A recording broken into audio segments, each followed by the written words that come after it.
ನಮಸ್ತೆ, ನನ್ನ ಹೆಸರು ಶಾಹುಲ್ ನದಾಫ್ ಅಂತ. ಓಕೆ, ಹುಕ್ಕೇರಿಯಿಂದ ರೆಫರ್ ಮಾಡಿ ಹಾಸ್ಪಿಟಲಿಂದ ರೆಫರ್ ಮಾಡಿ ಡಾಕ್ಟರ್ ನರ್ಸನ್ ಅವ್ರ ಟೀಮ್ ಅವರು ರೆಫರ್ ಮಾಡಿಕೊಂಡು ಎಲ್ಲಿಗೆ ಶಿಫ್ಟ್ ಮಾಡ್ಕೊಂಡ್ರೆ ಅವ್ರು ಇವಾಗ ಬೆಡ್ ಇಲ್ಲ, ಹಾರ್ಟ್ ಪ್ರಾಬ್ಲಮ್ ಬೆಡ್ ಇಲ್ಲ. ICU ಅಲ್ಲಿ ನಮ್ಮ ಹುಡುಗರು ಹೋಗಿ ಚೆಕ್ ಮಾಡಿದ್ರು, 4 ಬೆಡ್ ಅವೈಲೇಬಲ್ ಇದೆ. ಬೆಡ್ ಇದ್ರೆ ಕೂಡ ಅವೈಲೇಬಲ್ ಇಲ್ಲ. ನಾವು ಕೇಲಿಗೆ ರೆಫರ್ ಮಾಡ್ಕೋತೀವಿ, ನಾವು ಬೇರೆ ಕಡೆಗೆ ರೆಫರ್ ಮಾಡಿಸ್ತೀವಿ, ಅಲ್ಲಿಗೆ ನೀವು ಪೇಷಂಟ್ ಟೇಕಪ್ ಮಾಡ್ಕೊಳ್ಳಿ.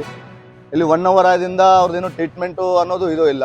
ಒಂದು ಟ್ಯಾಬ್ಲೆಟ್ ಮಾಡಿದ್ದಾರೆ, ಒಂದು ಸಿರಿಂಜ್ ಮಾಡಿದ್ದಾರೆ, ಅದ್ರ ಮುಂಚೆ ಮತ್ತೇನು ಮಾಡ್ಕೊಂಡಿಲ್ಲ ಇವರು. ಇಂಜೆಕ್ಷನ್ನೇ ಓನ್ಲಿ 1 ಟ್ಯಾಬ್ಲೆಟ್ಸ್ ಕೊಟ್ಟಿದ್ದಾರೆ.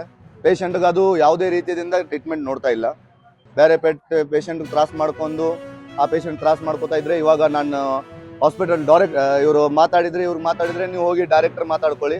ಹಾಸ್ಪಿಟಲ್ ಇನ್ಚಾರ್ಜ್ ಏನಂತಾರೆ, ನಮ್ಮ ಹತ್ರ ಮಾತಾಡ್ಕೋಬೇಡಿ, ನೀವು ಡೈರೆಕ್ಟರ್ಸ್ ಹತ್ರ ಮಾತಾಡ್ಕೊಳ್ಳಿ. ನಾನು ಡೈರೆಕ್ಟರ್ಸ್ ಅವ್ರಿಗೂ ಕಾಲ್ ಮಾಡಿದ್ರೆ, ಅಶೋಕ್ ಶೆಟ್ಟಿ ಅವರು ಇವಾಗ ಏನಂತ ಇದ್ದಾರೆ, ಇಲ್ಲ ನಾವು ಅರೇಂಜ್ ಮಾಡ್ತಾ ಇದ್ದೀವಿ. ಆಮೇಲೆ ಇವಾಗ ರಿಟರ್ನ್ ಏನಂತಾರೆ, ಇಲ್ಲ ನಾನು ಕೇಲಿಗೆ ರೆಫರ್ ಮಾಡ್ತೀನಿ, ನೀವು ಕೇಲಿಗೆ ರೆಫರ್ ಮಾಡ್ಕೊಳ್ಳಿ. ಅಂದರೆ ಕೇಲಿಗೆ ರೆಫರ್ ಮಾಡ್ಕೊಳ್ಳೋದಿತ್ತಂದ್ರೆ ಈ ಬೆಡ್ಗಳು ಏನು ಯಾರಾದ್ರೆ ಅಮೌಂಟ್ ಕೊಟ್ಟಿದ ನಂತರ ಅಥವಾ ಸರ್ವಸಾಮಾನ್ಯ ಜನತೆಗಂತೂ ಇಲ್ಲವೇ ಇಲ್ಲ ಇದ್ದಂಗೆ ಆಯಿತು ಬೆಡ್ಗಳು.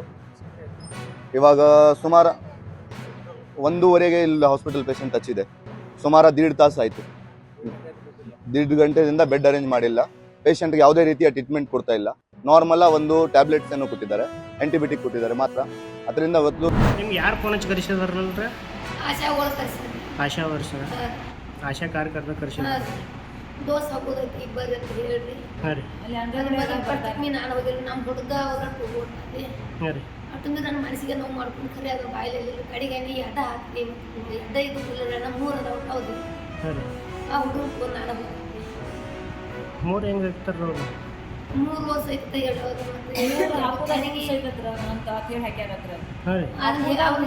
ರೂಲ್ಸ್ ಐತಂತ ಹಾಕ್ಯಾರ.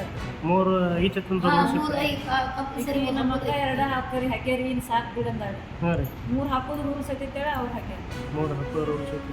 ಯಾವ ಡಾಕ್ಟರ್ ಇದ್ರು?